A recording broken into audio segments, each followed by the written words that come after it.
Udumo kuNkulunkulu kweliphezulu nokuthula emhlabeni kubantu abathokozelwa nguye. Baba uNsibande okubingelelayo, dlalifa izulu ngithi uJesu Kristu inkosi. Samdumisa-ke uNkulunkulu kakhulu ngoba uJesu Kristu nguye izolo, nguye namhla, nguyena engunaphakade. uNkulunkulu wasipha indodana yothando lwakhe kuba yilona loyo okholwa yiyona angabhubhi.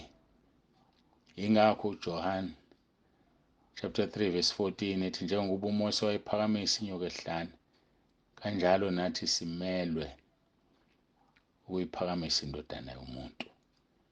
Kukho konke esikwenzayo bangcwele, uJesu kufanele aphakame. Kukho konke ukukhuluma kwethu, uJesu makaphakame. Silele, uJesu akaphakanyiswe. Kunoma yini ongahle uyicabanga oyenzayo emsebenzini, akaphakanyiswe uJesu. Noma ngabe ukuphi, umhlangano athendile, womphakathi, noma wabazali, noma wani, uJesu maphakanyiswe. Aze aphakanyiswe emabandleni, khona amabandla angamphakamisa uJesu. Akaphakanyisweni uJesu izingceku zikaNkulunkulu. Makaphakanyiswe uJesu befundisi. Isikhathi sezwi singabi sincane, njengoba kwenzeka kwezinye indawo isikhathi sezwi sincane, isikhathi somnikelo esikhulu. Hayi bazalwane, izwi eliphilisayo, umnikelo uphilisa. Athi uDavide kwiHubo 51 verse 17, kuneminikelo uNkulunkulu angayideleli, okungukuthi khona ayidelelayo. Kuthiwa inhliziyo edabukile nomphefumulo ochotshoziweyo. Yabona lezo zinto, uNkulunkulu mayekubona ukukhala, wopha ngaphakathi, uyanyakaza, umnikelo loyo angawudeleli. Yabona yonke lena eminye mayithanda uyayidelela. Aniyanikela le ndoda le uKhayini, uNkulunkulu wawudelela umnikelo wayo, wamukelo ka-Abela. Ngitshela abe munye owakhala ngenhliziyo yakhe yonke, ukunikela kwakhe ngenyembezi kwadelelwa. Yebo, ukhona engimkhumbulayo.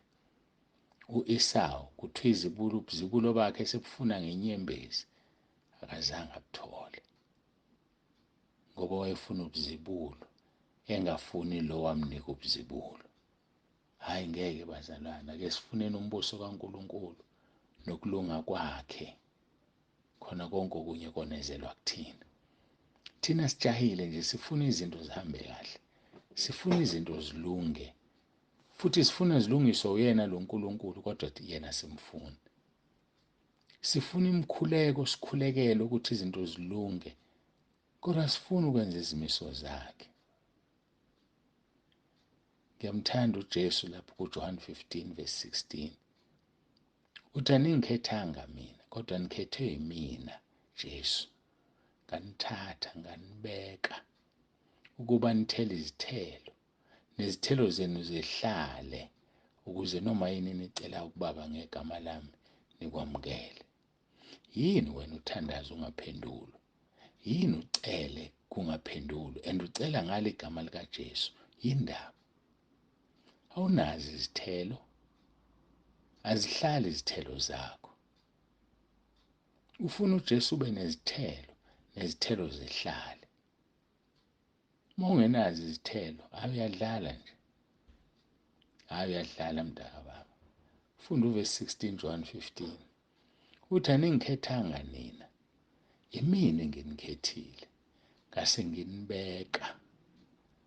Madoda, nganikhetha nganibeka ukuba nithele izithelo, nezithelo zenu zihlale. Ngiyalithanda nokho ihumusho lesingisi,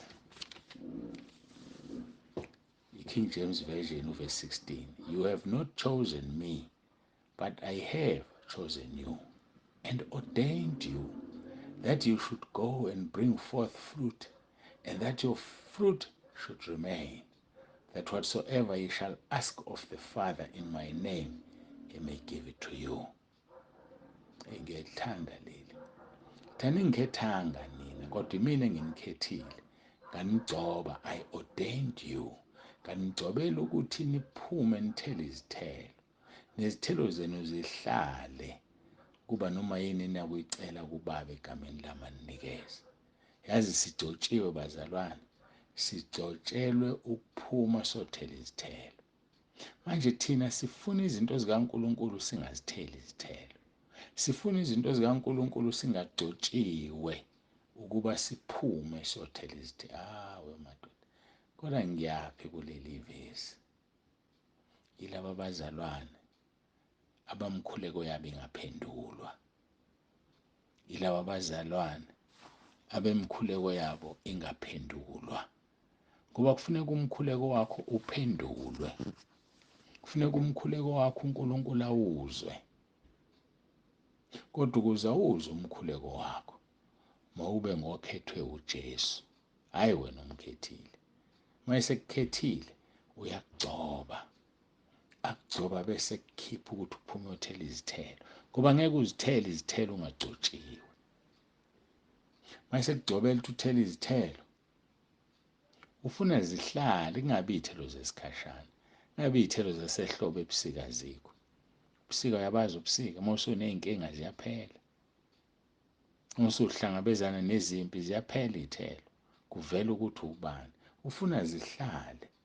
Ukuhlala kwey'thelo kuwe kuzokwenza ukuthi noma yini oyicelayo enkosini ikwenzele. Oyicela egameni lalokugcobile uJesu Kristu waseNazaretha. Ake ngikhuleke bazalwane. Hayi, mina mase kiwezwini nje, hayi, angazi phela ukuthi kwenze njani. uNkulunkulu owaziyo. Mase kuyezwini, hayi angazi nami. Sengiguqeleke mina, bengihamba ngikhuluma ngiguqa. Masikhuleke. Baba wethu osezulwini, siyazithoba phambi kwakho naphansi kobuso bakho. Siyazithoba Nkosi, sesiguqile. Sibonga usuku osiphe lona, sibonga uthando senzele lona. Uyasazi Nkosi ukubunjwa kwethu ukuthi siwuluthuli lomhlabathi. Awusiphathisi njengokwamacala ethu. Awusiphathisi njengokona kwethu. Uyasithanda. Uyazi ukuthi Nkosi sibunjwe ngenhlabathi. Uyazi Nkosi ukuthi sifana nembali yotshani basendle. Ethi mase buqhakazile kufika umoya, iphepho lihambe ingabisayazi indawo yayo. Uyini umuntu ube mnake kangaka?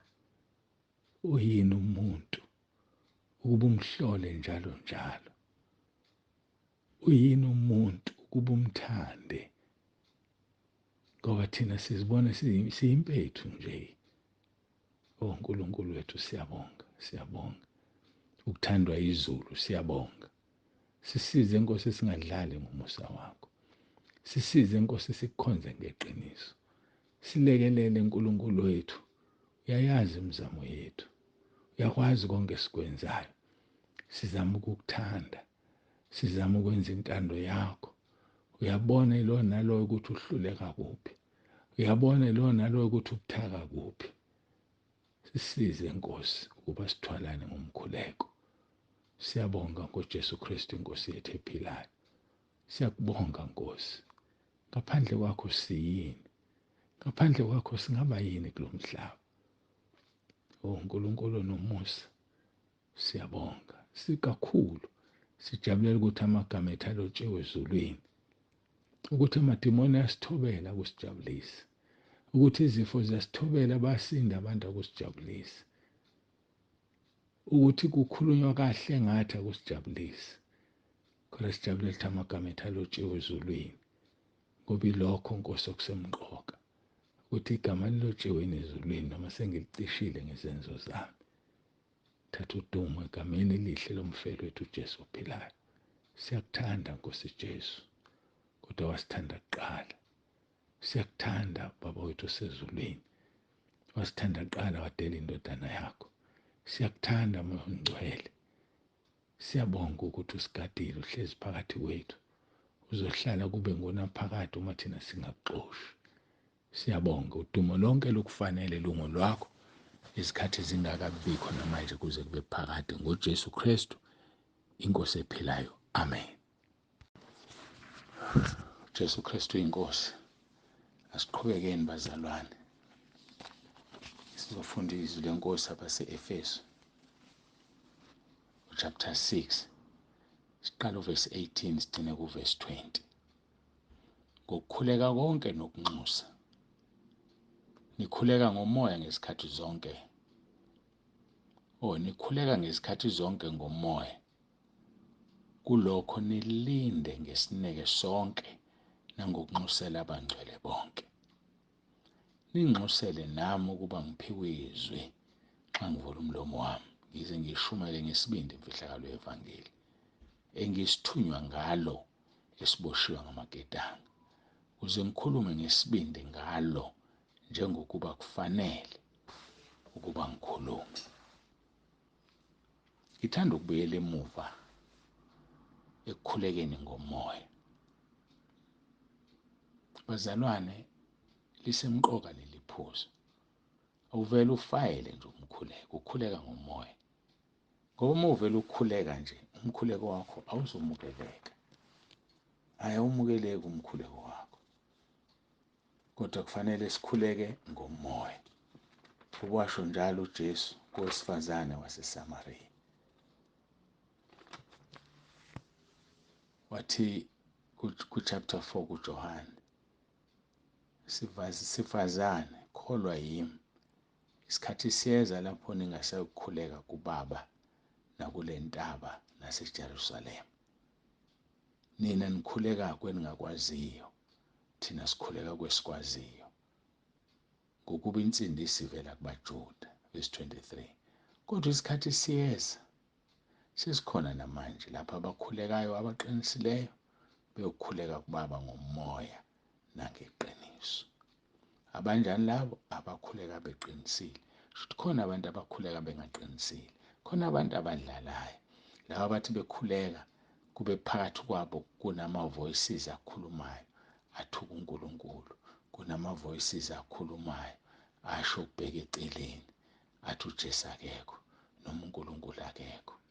Basenkingeni labo bantu. Badinga ukuvuma izono zabo, baphumele obala, bakhulekele uyalwe le moya iphume. UJesu isikhathi siyeza sesikhona namanje, lapho abakhulekayo abaqinisileyo bokhuleka kuBaba ngomoya nangeqiniso, ngokuba uBaba ufuna bakhuleka kuye kanjalo.